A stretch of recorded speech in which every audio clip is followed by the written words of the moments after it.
வணக்கம் நண்பர்களே. வாழ்க வளமுடன், நலமுடன், பணமுடன், நல்ல மனமுடன். நான் அடிக்கடி சொல்கிறக்கூடியது, வாழ்க்கையில் பணம் ரொம்ப முக்கியம். இன்றைக்கி ஐடி நிறுவனங்களில் வேலை செய்கிறவங்கெல்லாம் நிறைய சேலரி கிடைக்குது. ரீசெண்டாக எய்ம்ஸ் பார்த்திங்கன்னா, all India institute of medical சயின்சஸில் ஒரு ரிசர்ச் பண்ணியிருக்காங்க. சடனாக டெத் ஆகிறவங்க எல்லாமே 45 வயசுக்கு உள்ளதான். ஏன் டெத் ஆகும்போது தான் ஆட்டோப்சி பண்ணியிருக்காங்க. ஹார்ட் தான் ப்ராப்ளம், ஹார்ட் அட்டாக். சாகிறவங்க சடனாக சாகிறவங்கெல்லாம் மரணம் வரும் 45 வயசுக்குள்ளே. அது ஹார்ட் அட்டாக்குன்னு சொல்லியிருக்காங்க. நம்ம குடும்பம் இருக்குது, அம்மா இருக்குது, அப்பா இருக்காங்க. நான் ஒரு அருமையான பிளான் சொல்கிறேன். அதே மாதிரி மெடிக்கல் டெக்னாலஜி நிறைய செலவாக இருக்குது, நிறைய டெவலப் ஆகிருக்கு. எல்லாருமே ரொம்ப நாள் உயிர் வாழ்கிறாங்க. அது எல்லாருக்குமே தெரிஞ்ச விஷயம். நிறைய மருத்துவமனைகள் இருக்குது. ஒரு 2 பிளானுங்க. நீங்கள் ஒரு 25 வயசு ஐடி கம்பெனியில் வேலைக்கு போகிறீங்க அப்படின்னா, வருஷத்துக்கு ஒரு 2 லட்ச ரூபா, மாதம் ஒரு 15,000 ரூபா வருதுங்க. பேமெண்ட் பண்ணினீங்க அப்படின்னா, இதில் ஒரு 15 வருஷத்துக்கு வந்து ஒரு 1,50,000 லட்ச ரூபா பேமெண்ட்டுங்க பண்ணிட்டீங்க அப்படின்னா, 100 வயசு வரை 2 கோடி ரூபாய்க்கு இன்சூரன்ஸ் கவரேஜ். 15 வருஷம் வரை நீங்கள் இந்த அமௌண்ட்டை பே பண்ணிகிட்ருக்கீங்க. 2 லட்ச ரூபா பே பண்ணுறீங்க, சரிங்களா?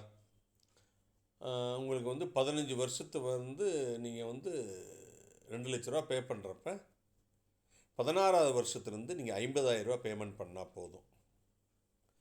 16வது வருஷத்துக்கு 50 ரூபா பே பண்ணால் போதும். 1,50,000 லட்ச ரூபா பேர்டன் கம்மியாகிடுது. 100 வயசு வரை 2 கோடி ரூபாய்க்கு இன்சூரன்ஸ் கவரேஜ். மரணம்ங்கிறது எப்போ வேணாலும் நடக்கும்ல, ஏதோ ஒரு நாள் நடக்கும்ல. 100 வயசு வரை 2 கோடி ரூபாய்க்கு இன்சூரன்ஸ் கவரேஜ். நம்ம சொத்து சேர்த்து வச்சுருக்கோமோ இல்லையோ, நம்மளோட நாமினிக்கு 2 கோடி ரூபா போயிடும். 60, 65, 70, 75 எப்போ ஆனாலும் 2 கோடி ரூபா போயிடும். நீங்கள் 25 வயசில் ஆரம்பித்து 40 வயசு வரை தான் 2 லட்ச ரூபா பே பண்ணுறீங்க. அதுக்கப்புறம் நீங்கள் ஒரு 50,000 ரூபா தான் பே பண்ண போகிறீங்க 60 வயசு வரை, சரிங்களா? 1,50,000 லட்ச ரூபா பேர்டன் கம்மியாகிடுது. ஆனால் உங்களுக்கு இந்த 60 வயசுலேருந்து மாதம் வந்து 2,50,000 லட்ச ரூபா பென்ஷன் கிடைக்கும். 2,50,000 லட்ச ரூபா பென்ஷனும் கிடைக்கும், 100 வயசு வரை இன்சூரன்ஸ் கவரேஜும் கிடைக்கும். இது எப்படிங்க இருக்குது? கொஞ்சம் யோசனை பண்ணி பாருங்கள்.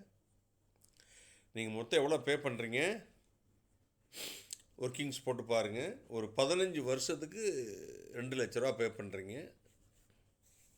அடுத்து ஒரு 20 வருஷத்துக்கு வருஷம் 50,000 ரூபா தான் நீங்கள் பே பண்ண போகிறீங்க. உங்களுக்கு 2 கோடி ரூபா இன்சூரன்ஸ் கவரேஜ் 100 வயசு வரை. 60, 65 வயசில் இன்சூரன்ஸ் கவரேஜ் 2 கோடிக்கெலாம் நீங்கள் எடுக்க முடியாது, கம்பெனியும் கொடுக்காது. அவங்களுக்கு சந்தேகம் வந்துடும், ஏன்டா 60 வயசில் எதுக்குடா 2 கோடி ரூபாய்க்கு இன்சூரன்ஸ் எடுக்கிறான்னு சந்தேகமாக வரும். நிறைய பேப்பர்ஸு, ரெக்குயர்மெண்ட்ஸ், ஃபார்மாலிட்டிஸ் எல்லாமே இருக்கும். அந்த கெப்பாசிட்டி வேணும்ல. அதனால் கொஞ்சம் சிரமம் பார்க்காம நீங்கள் ஒரு 15 வருஷத்துக்கு 2 லட்ச ரூபா பே பண்ணுறீங்க. அதுக்கப்புறம் பார்த்தீங்கன்னா அடுத்த ஒரு 20 இயர்ஸ் வருஷம் 50,000 ரூபா பே பண்ணால் போதும். வாழ்நாள் பூரா 2 கோடி ரூபா இன்சூரன்ஸ் கவரேஜ் இருக்குது. 60 வயசுலேருந்து மாதம் 2 லட்ச ரூபா பென்ஷன் வரும். இந்த பணம் உங்களுக்கு அப்புறம் உங்கள் நாமினி, உங்களுடைய ஒய்ஃபுக்கு வந்து பென்ஷனாகவோ இல்லை மொத்த பணமாகவோ ஒரு 4 crores போயிடும், உங்கள் ஒய்ஃபுக்கு போயிடும். அப்போ என்னாச்சு, இன்சூரன்ஸ் கவரேஜ் 2 கோடி, இந்த பணம் ஒரு 4 crores, 6 கோடி ரூபா சிந்தாமல் செதறாமல் உங்களுடைய ஒய்ஃபுக்கு போயிடும், சரிங்களா? இதுக்கெல்லாம் நீங்கள் செய்ய வேண்டியது, ஒரு 15 வருஷத்துக்கு 2 லட்சம், அடுத்து ஒரு 20 வருஷத்துக்கு வந்து